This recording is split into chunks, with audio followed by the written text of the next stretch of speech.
Angela Merkel ha logrado una de sus principales victorias en Europa. La canciller alemana ha visto como uno de sus proyectos estrella, el ejército comunitario, sigue dando pasos firmes después de que España y el resto de países de la Unión Europea firmasen una declaración en la que se comprometen a incrementar su colaboración en defensa a través de la cooperación estructurada permanente, contemplada en los tratados comunitarios, pero inédita hasta ahora. Saludamos ya al analista en seguridad y defensa, Bruno Navarro. Muy buenas noches. Buenas noches. Bueno, lo primero, ¿en qué va a consistir este ejército? ¿Será un nuevo mando o será el alemán el que controle esos 27 ejércitos comunitarios ya existentes? Bueno, esperemos que ni una cosa ni la otra.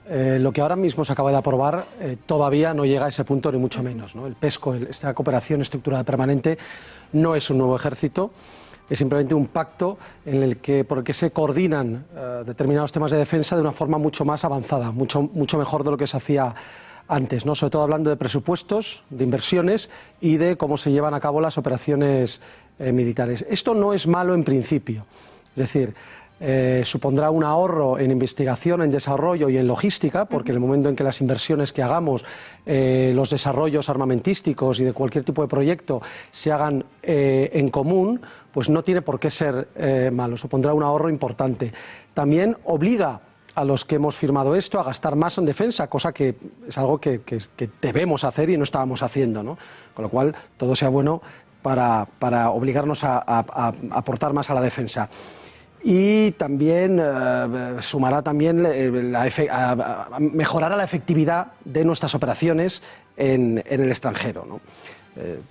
Quizás la ciudadanía no lo sabe muy bien, pero vamos, la operación de la Unión Europea en República Centroafricana en los últimos años comenzó, bueno, aquello fue tremendamente lento y costoso el poder iniciar simplemente la operación, ¿no? Esto es algo con lo que hay que acabar. ¿Cuál es el peligro de todo esto? Esto es algo que está muy bien, no supone ninguna integración mayor, ni mucho menos de la que ahora mismo tenemos en la OTAN, ¿de acuerdo? Somos totalmente soberanos militarmente, pero mejoramos nuestra coordinación. ¿Cuál es el peligro? El peligro es que el objetivo a largo plazo de Juncker, de Merkel y de todo lo que es la troika europea es la cesión total de las soberanías nacionales para esa gran nación europea, y esto incluye naturalmente la creación de un solo ejército. ¿No? Un solo país tendría un solo ejército.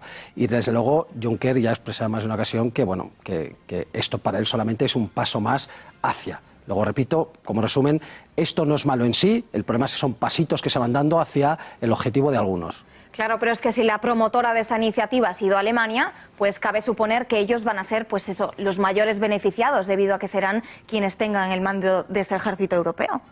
Vale, recordamos que no hablamos todavía de un ejército. Si se llega a constituir. Claro, es que si se llega a constituir, si se llegara hipotéticamente a constituir, esperemos que no ocurra y desde luego que nosotros lo podamos evitar, ¿no? Lógicamente, pero vamos, cae por su propio peso que los países más fuertes, tanto en población como en PIB, como en capacidad militar, serán los que lleven el peso, pero eso no haría falta decirlo. Quiero decir, eso tiene hasta cierto punto una lógica. No puede pesar lo mismo en ese ejército europeo, tener el mismo mando, ya no digo España, pero Portugal, Grecia, que lo que pueden tener Alemania y Francia. Ese es el problema de unirse totalmente, que al final nos antecedemos nuestra soberanía. Qué bonito sería tener nuestra soberanía si fuéramos nosotros los que mandábamos, ¿no? Entonces no estaríamos cediendo, sino asumiendo la de los demás.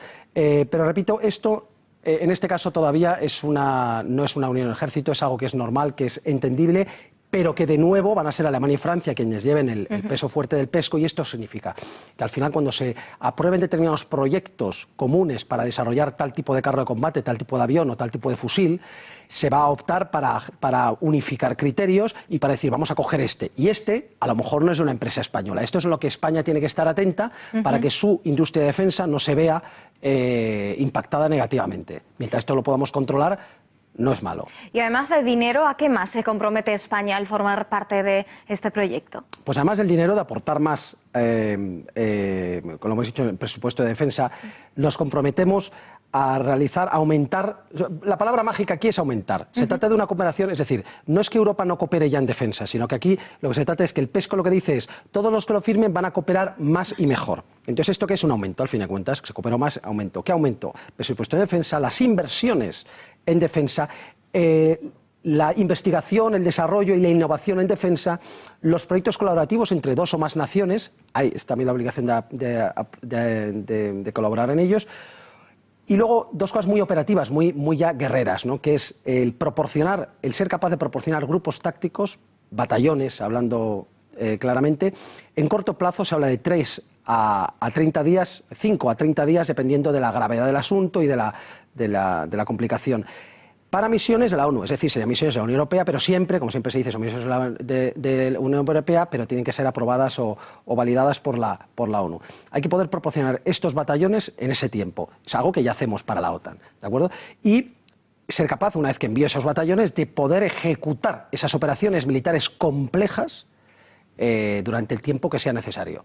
Lo cual, repito, tampoco es malo, ¿no? Porque francamente lo que está ocurriendo ahora, cada vez que intentamos los europeos iniciar algún tipo de acción militar, es bastante lamentable. Así que bienvenido sea, repito, con los cuidados que hay que tener a lo que puede venir después. O sea, dónde tenemos que poner nuestro listón y nuestra barrera. Entonces, ¿podríamos asegurar los europeos, tal y como prometen estos impulsores del proyecto, que vamos a estar más seguros? Pues yo creo que absolutamente la riada, o sea, todos los problemas de seguridad que podemos tener exteriores mejoran, es decir, pero cuidado, hablamos de qué seguridad. Cuando se habla de seguridad, en este caso hablamos de la seguridad exterior, la seguridad militar. Claro que va a ser mejor porque va a ser más eficiente. ¿En qué no afecta para nada? Quizás la que más importa ahora, o la que más está en la mente de los europeos, que es la seguridad interior, la seguridad policial, todo el tema del yihadismo especialmente. Para eso poco va a influir. No digo que no influya, porque siempre policía y ejército, seguridad y defensa se imbrican en muchas áreas, están solapadas. Pero básicamente esto es una mejora para la seguridad exterior. ¿Y qué opina la OTAN al respecto? ¿No es acaso pues una duplicidad de funciones? No se duplican todas las funciones. Es verdad que hay cuarteles generales, donde tú montas un cuartel general europeo y hay un cuartel general de la OTAN, ya estamos duplicando. Pero lo que son las unidades, la fuerza, lo gordo, por así decirlo, no se duplica. No es que vaya a haber más militares, sino que esos militares pueden ser llamados a constituir un batallón para la OTAN o a constituir un batallón para la Unión Europea. La OTAN está contenta porque esto significa, pues, primero, que la OTAN al final va a conseguir indirectamente lo que lleva pidiendo años, a lo que nos hemos comprometido desde hace ya varios años, que es aumentar el gasto en defensa. Se ha hablado del 2% del PIB. Muy pocos países lo han hecho, España desde luego no está entre ellos, y la OTAN sigue presionando, Trump incluido, en decir, oye, no puede ser que Estados Unidos esté pagando aquí el pato de la OTAN. Si nosotros aumentamos el presupuesto de defensa, cada país, por esta iniciativa PESCO, desde luego la OTAN se va a ver beneficiada, porque los países, muchos o casi todos, son de la OTAN, con lo cual bien para la OTAN. Y también porque una Europa que es capaz de proyectar sus propias misiones en el exterior y de hacer su propia política de defensa en el exterior, está menos llamada a acudir a la OTAN, a papá Estados Unidos, a fin de cuentas, para que le haga el trabajo de lo que tendría que hacer él. Luego la OTAN, más con la política actual de la administración Trump, de América primero y dejémosles hacer a los demás, pues ve con buenos ojos que nosotros empecemos a hacer nuestros deberes. Y el presidente de la Comisión Europea, Juncker, pues quiere eliminar que los tratados obtengan el visto bueno de los aproximadamente 40 parlamentos de los Estados miembros. ¿En qué puede afectar esta medida a la creación de ese ejército comunitario? No creo que mucho. Esto es un tema que ahora mismo se sale del tema militar, ¿no? El tema de defensa. No creo mucho. Realmente este plan diabólico de Juncker es sobre los acuerdos comerciales internacionales. Podía ser recientemente Canadá, Japón, los futuros de Austria y creo que era Nueva Zelanda. Pero desde luego es una amenaza a la soberanía y al final son piedras, lo que hablábamos al principio, son más piedras para anular la soberanía de los Estados miembros en ese gran país Europa. Pero es algo puramente comercial. Lo que ha hecho es muy interesante. Y aquí tengo que contar una cosa. Juncker con esta iniciativa no está quitándonos otro trozo más de soberanía, otro pedazo de soberanía. Ya la hemos entregado.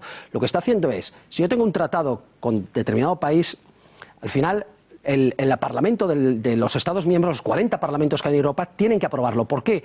Porque hay unas cláusulas, una parte muy pequeña de los artículos que tratan sobre las inversiones extranjeras, digamos una serie de cosas de inversiones, que tienen que aprobar los parlamentos nacionales de cada país. Y eso es una piedra en el zapato.